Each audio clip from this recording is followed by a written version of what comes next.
আসসালামু আলাইকুম। আমি doctor Abu Bakar Siddique, Munima homeo complex, Mohammadpur, Dhaka. আমি এখন যে বিষয় নিয়ে কথা বলবো তা হলো থ্যালাসেমিয়া। থ্যালাসেমিয়া বলতে আসলে কি বুঝি, বা থ্যালাসেমিয়া রোগটি আসলে কি, এবং এটি থেকে মুক্তির উপায় কী, বা এটির হোমিওপ্যাথিক কী চিকিৎসা আছে সেই ব্যাপারে কথা বলবো। থ্যালাসেমিয়া হলো ইনহেরিটেড ব্লাড ডিজঅর্ডার, অর্থাৎ ইনহেরিটেড হলো বংশানুক্রমিক। আমাদের দেহের রক্তের একটি গুরুত্বপূর্ণ উপাদান হলো লোহিত রক্তকণিকা বা রেড ব্লাড কর্পূসেল বা আরবিসি। এই আরবিসি এর মধ্যে সবচেয়ে গুরুত্বপূর্ণ কম্পাউন্ডটি হলো হিমোগ্লোবিন। হিমোগ্লোবিনের কাজ হলো আমাদের দেহের অক্সিজেন ও কার্বন ডাই অক্সাইড ট্রান্সপোর্ট করা, অর্থাৎ ফুসফুস হইতে অক্সিজেন নিয়ে আমাদের দেহের বিভিন্ন কোষে সরবরাহ করা এবং কোষের নির্গত কার্বন ডাই অক্সাইড ফুসফুসের মাধ্যমে দেহের বাহিরে নির্গত করা।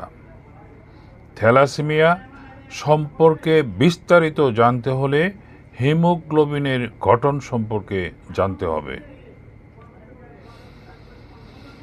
হিমোগ্লোবিনের সেন্টারে থাকে হিমোকেলি বা হিমোকেল, আর সাইটে থাকে গ্লোবিন চেইন।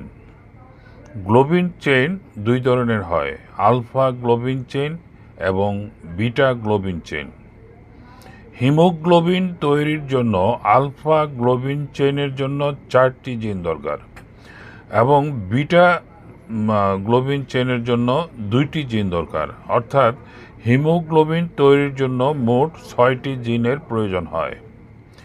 কোনো কারণে একটি বা একাধিক জিনের ত্রুটি থাকে তবে হিমোগ্লোবিন তৈরিতে ব্যাঘাত সৃষ্টি হয়, অর্থাৎ কম হিমোগ্লোবিন তৈরি হয়। এতে আমাদের শরীরে অক্সিজেনের ট্রান্সপোর্ট ব্যাহত হয়। ঠিক এইভাবেই আমাদের শরীরে থ্যালাসেমিয়া গ্রো করে বা ডেভেলপ করে। থ্যালাসেমিয়া বিভিন্ন টাইপের হয়। যদি আলফা থ্যালাসেমিয়ার ক্ষেত্রে একটি জিনের ঘাটতি হয় তাহলে তাকে সাইলেন্ট ক্যারিয়ার। যদি 2টি জিনের ডিফেক্ট হয় সেক্ষেত্রে বলা হয় আলফা থ্যালাসেমিয়া ট্রেট। যদি 3টি জিনের ডিফেক্ট হয় তখন তাকে বলা হয় হিমোগ্লোবিন এইচ ডিজিজ। আর যদি 4টি জিনের ডিফেক্ট হয় তখন তাকে বলা হয় হাইড্রোস্পেটালিস্ট। বিটা থ্যালাসেমিয়ার ক্ষেত্রে একটি জিনের ত্রুটি থাকলে তখন তাকে বলা হয় বিটা থ্যালাসেমিয়া ট্রেট বা মাইনর বা বাহক। যদি 2টি জিনের ডিফেক্ট হয় তাহলে তাকে বলা হয় বিটা থ্যালাসেমিয়া ইন্টারমিডিয়া বা মেজর। থ্যালাসেমিয়া হলে শরীরে অক্সিজেনের মাত্রা কমে যায়, ফলে শরীর দুর্বল হয়ে যায় এবং হাড় ভঙ্গুর হয়ে যায়। এখানে থ্যালাসেমিয়ার কিছু লক্ষণ আমি মেইন কিছু লক্ষণ প্রকাশ করি। সেটা হলো থ্যালাসেমিয়ার প্রধান লক্ষণ হলো চেহারা ফ্যাকাশে হয়ে যায় বা রক্তশূন্যতা দেখা দেয়, এবং এই রক্তশূন্যতা যখন ব্যাপক আকার ধারণ করে তখনই তার রোগী দুর্বল হয়ে যায় এবং জ্বর থাকে, তার খাবারের রুচি চলে যায়, তার হাত পাগুলি সঠিকভাবে গঠিত হয় না, বা মাথা ঠিকমতো ব্রেনের কাজ দুর্বল হয়ে যায়, এবং শারীরিক গঠন ঠিক হয় না, পেটটা ফুলে যায় এবং প্লিহা ফুলে যায়, জন্ডিস দেখা দেয়, প্রস্রাবের রাস্তা অনেক সময় রক্ত যায়, পায়খানার রাস্তাও দিয়ে রক্ত যায়। আবার সবচেয়ে বড় কথা হলো যে এইটি থেকে মুক্তি পাওয়ার জন্য দ্রুত যখন ডাক্তারের পরামর্শ নেওয়া হয় তখন দেখা যায় যে তার সে থ্যালাসেমিয়া আক্রান্ত। তবে থ্যালাসেমিয়া আক্রান্ত হলেও আপনার যদি ট্রেট বা বাহক থাকে তখন তার আসলে কোনো চিকিৎসার প্রয়োজন পড়ে না। কিন্তু যদি মেজরের বৈশিষ্ট্য হলো তার প্রতি মাসে রক্ত ভরতে হবে, কারণ রক্ত না ভরলে তাকে বাঁচানো কঠিন হয়ে যায়। এই যে কঠিন সমস্যা, এই সমস্যাটা আসলে যারা এই রোগীগুলি মোকাবেলা করে তারা বুঝতে পারে যে এই রোগটা আসলে কতটুকু ভয়ঙ্কর। কারণ আপনি প্রচুর টাকার মালিক, কিন্তু আপনি ইচ্ছে করলেই এই রোগটা থেকে মুক্ত হইতে পারবেন না। কারণ মুক্ত হইতে গেলে যে সিস্টেম, সেটা আবার বাংলাদেশে নাই। মুষ্টিমেয় কিছু দেশে আছে, সেটা থেকে মুক্ত হইলেই যে আপনি টাকা খরচ করলেই যে মুক্ত হয়ে যাবেন, সেটাও ঠিক না। কারণ আমি গাজীপুরের একটা মেয়ে, সে প্রচুর টাকার মালিক, মানে গার্জিয়ান, আমার কাছে আসবে আসবে করতে করতে তারা ডিসিশন নিল যে তারা ইন্ডিয়াতে যাবে এবং বোন মেরু ট্রান্সপ্লান্টের মাধ্যমে থ্যালাসেমিয়া থেকে মুক্ত হবে। তারা সেই চেষ্টা করে এবং শুরুও করে, কিন্তু দুঃখের বিষয় যে বাচ্চাটা মারা যায়। আমার সন্তানটা যার মাধ্যমে পাইছিল সে আরেক রোগী, তার পাশেই, তাকে বলছিল যে এরকম আমরা চিকিৎসা করি, এবং আমার ওই রুগীটা এখনও সুস্থ আছে। এবং আমি যখন শুনছি অবশ্য খারাপ লাগছে। আমারও একটা এক্সপিরিয়েন্স হয়েছে যে আসলে বোন মেরু ট্রান্সপ্লান্ট করতে গেলেই বা উদ্যোগ নিলেই যে আপনি সুস্থ হয়ে যাবেন, সেটাও ঠিক না। তার মানে আমি এখানে বোঝাতে চাচ্ছি যে আসলে টাকা হলেই যে এটা থেকে মুক্ত হবেন সেটা না। আসলে অ্যালোপ্যাথিক সিস্টেমে মুষ্টিমেয় কিছু ওষুধ দেন ওনারা, আর ব্লাড দিতে বলেন। কিন্তু আমাদের চিকিৎসা যেটা হয় সেটা হলো যে আমরা রোগীর প্রত্যেকটা সাইটের খেয়াল রাখি। প্রত্যেকটা সাইট বলতে কি, তার প্লীহা যাতে বড় না হয়, জন্ডিসে যাতে আক্রান্ত না হয়, তার হাড়গুলি গ্রোথ যাতে ঠিক থাকে, তার ব্রেইনের কাজ যাতে ঠিক থাকে, তার হজম শক্তি যেন ঠিক থাকে, রক্ত ভাঙ্গার পরিমাণটা যেন কম থাকে, হিমোগ্লোবিন প্রোডাকশনটা যাতে বৃদ্ধি পায়।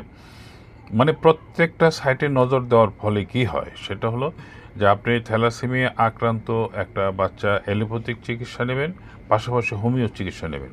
দেখা যায় যে অ্যালোপ্যাথিক চিকিৎসা যিনি নিচ্ছেন তার রক্তের পরিমাণটা গ্রহণের পরিমাণটা দিন দিন বাড়তেছে। আর হোমিওপ্যাথিক চিকিৎসা নেওয়াতে যেটা হচ্ছে সেটা হলো যে আপনি আগে প্রতি মাসের 30 তারিখে রক্ত দিয়ে, তারপরের মাসে দেখা গেলো যে আপনি 10 দিন পরে দিচ্ছেন, তারপরের মাসে দেখা গেলো আপনি 1 মাস পরে দিচ্ছেন, তারপরের মাসে দেখা গেলো আরও 2 মাস। তার মানে কি, পর্যায়ক্রমে আপনি আস্তে আস্তে করে রক্ত দেওয়া থেকে বিরত হবেন। এবং আমার এরকম অনেক রোগী আছে যারা কন্টিনিউ চিকিৎসার ফলে এখন আর রক্ত দেওয়া লাগে না। এবং এমনও আছে যে একটা রোগী আছে যারা এখন আর চিকিৎসার প্রয়োজন পড়ে না, তার হিমোগ্লোবিন 10.25 এবং সেটা এক জায়গায় স্থির। এটা আমি নিজেও মিরাকেল মনে করি, কারণ থ্যালাসেমিয়া একটা জিনগত রোগ। এটা যতক্ষণ পর্যন্ত শরীরে আছে তার উপস্থিতি সে জানাবেই। যাই হোক, আমি এখন আসলে হোমিওপ্যাথিক চিকিৎসায় এই থ্যালাসেমিয়া থেকে মুক্তির উপায় কিছু ঔষধের নাম উল্লেখ করব। আপনার বাচ্চার ঔষধ সেটা দেখেই কিনবেন না, কারণ হলো আমি এই রোগটাকে খুব সহজভাবে নেবেন না। যেহেতু শরীরে একটা জিনগত রোগ, এটি চিকিৎসা করতে গেলে একজন অভিজ্ঞ ডাক্তারের পরামর্শ ছাড়া কোনো ওষুধই খাওয়ানো ঠিক না। কারণ হলো আপনি ওষুধগুলি খাওয়াতে যাবেন, দেখা গেলো এই আরেকটি রোগ লক্ষণ দেখা দিচ্ছে, তখন ওই লক্ষণের কী ওষুধ সেটা তো আপনি নিজেও বুঝবেন না। যার জন্য একজন অভিজ্ঞ ডাক্তারের পরামর্শে আপনার চিকিৎসাটা দেওয়া উচিত, এটা আমার পরামর্শ। আর দ্বিতীয়ত হলো যে অনেক সময় থ্যালাসেমিয়া রোগীর গার্জিয়ানরা অনেক সময় প্রশ্ন করে যে এটা কি আমার কতদিন ওষুধ খাওয়াতে হবে। এটা আসলে প্রশ্নটা জটিল, কারণ হলো যে আমরা রোগীদেরকে ওষুধ দিই তার বর্তমান লক্ষণ অনুযায়ী। লক্ষণগুলি যখন সেরে যায় তখন আসলে ওষুধের পরিমাণটা কমে যায়। আর অ্যালোপ্যাথিক চিকিৎসায় যেটা বললাম যে সারা জীবন রক্ত দিতে হবে, আমাদের হোমিওপ্যাথিক চিকিৎসায় সেটা হলো যে একটা ওষুধের সাপোর্ট নিতে হবে প্রায় ম্যাক্সিমাম টাইমেই।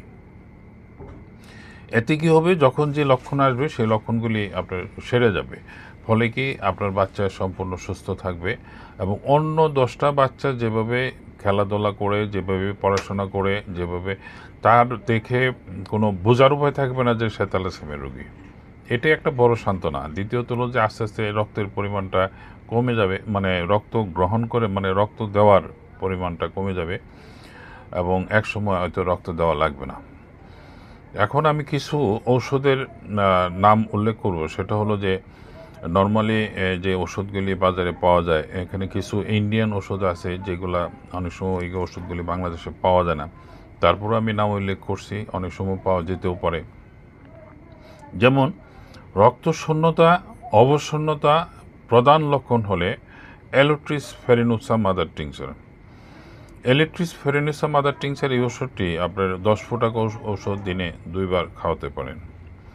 রক্তের আরবিসি ভেঙে বা ধ্বংস হলে বা রক্তহীনতার ভাব প্রকাশ পেলে আর্জেনাইট 200 এটি 4 ফোঁটা দিনে 2 বার অথবা 3 বার খাওয়াতে পারেন। এছাড়া খাবার মনে করেন যে খাবারের রুচি চলে গেছে বা অত্যাধিক দুর্বল, সেক্ষেত্রে আলফালফা মাদার টিংচার এই ওষুধটি আপনার 10 ফোঁটা করে দিনে 2 বার খাওয়াতে পারেন। এছাড়া বায়ো কম্বিনেশন BC1 এটি একটি রক্ত শূন্যতার ওষুধ। এটি আপনার জার্মানি পাওয়া যায়, ইন্ডিয়ান পাওয়া যায়, মানে BC1 বায়ো কম্বিনেশন 1 এটি সব কোম্পানির পাওয়া যায়। আমি মনে করি ভালোটাই খাওয়ানো উচিত। এটি রক্ত শূন্যতার কাজ করে। এটি আপনি 4টি বড়ি দিনে 2 বার খাওয়াবেন এবং খাওয়ার পরে হালকা গরম পানি খাওয়াই নেবেন।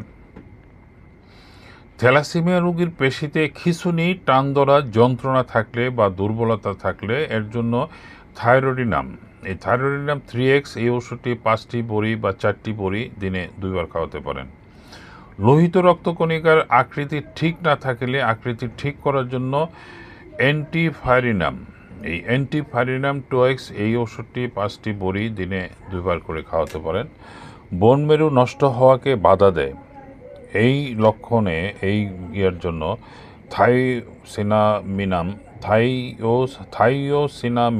থাইওসিনামিনাম এই ওষুধটি 3X এই ওষুধটি 5টি বড়ি দিনে 2 বার সেবন করতে পারেন।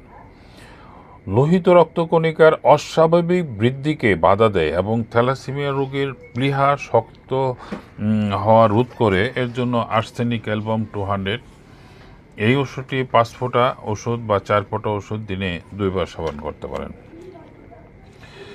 পেশির মানে নর্মালি শরীর হলদেটে হয়ে যায়, জন্ডিস দেখা দেয়, বারবার জন্ডিস আক্রান্ত হয় এইসব, বা শরীর শুকনো, এর জন্য ফসফরাস 200 এই ওষুধটি 5 ফোঁটা ওষুধ দিনে 2 বার সেবন করতে পারেন। থ্যালাসেমিয়া রোগীর অ্যানিমিয়া থাকলে বা রক্তশূন্যতা থাকলে অ্যাসিডাম বিউটিরিকাম এই ওষুধটি আপনার হলো 200 পাওয়ারের, এটি 5 ফোঁটা দিনে 2 বার সেবন করতে পারেন। এছাড়া লোহিত রক্তকণিকা বা হিমোগ্লোবিন কমতে থাকলে বা রোধ করে বাড়াতে সাহায্য করে, এবং এর জন্য ক্যালকেরিয়া আর্টস, এই ক্যালকেরিয়া আর্টস 200 এই ওষুধটি 5 ফোঁটা ওষুধ দিনে 2 বার সেবন করতে পারেন। লোহিত রক্তকণিকার কাউন্টিং কমাতে থাকলে বা এটি কাউন্টিং দ্বিগুণ করে, এর জন্য নেট্রাম কোকোডালেম এই ওষুধটি 200 এটি 5 ফোঁটা করে দিনে 2 বার সেবন করতে পারেন। রক্ত পাল্টানোর সময় সীমা বাড়াতে সাহায্য করে, লোহিত রক্তকণিকা নষ্ট হওয়াকে রোধ করে, ল্যাকোসিস 200 এটি 5 বড়ি 5 ফোঁটা করে দিনে 2 বার সেবন করতে পারেন। লোহিত রক্তকণিকা ও হিমোগ্লোবিন বাড়াতে কাজ করে, এর জন্য ফেরাম মেটালিকাম 200 এটি আপনার 5 ফোঁটা দিনে 2 বার সেবন করতে পারেন।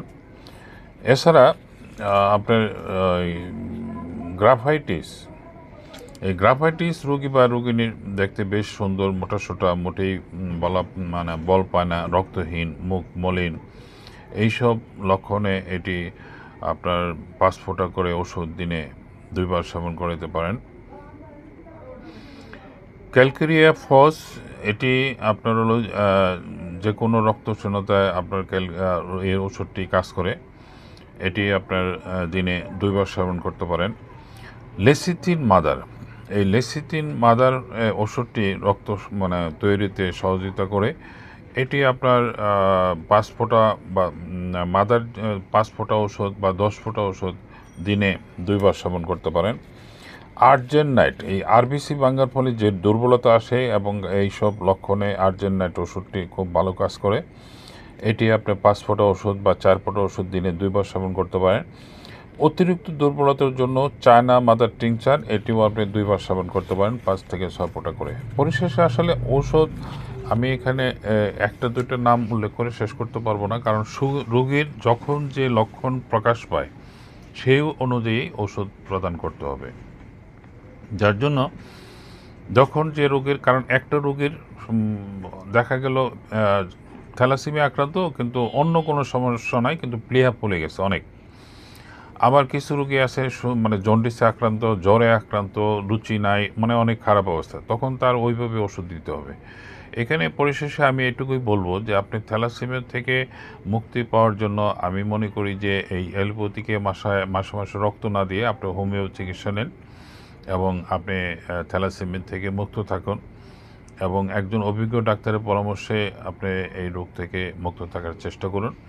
আমার সাথে পরামর্শের জন্য আমার মোবাইল নাম্বার 01733162976।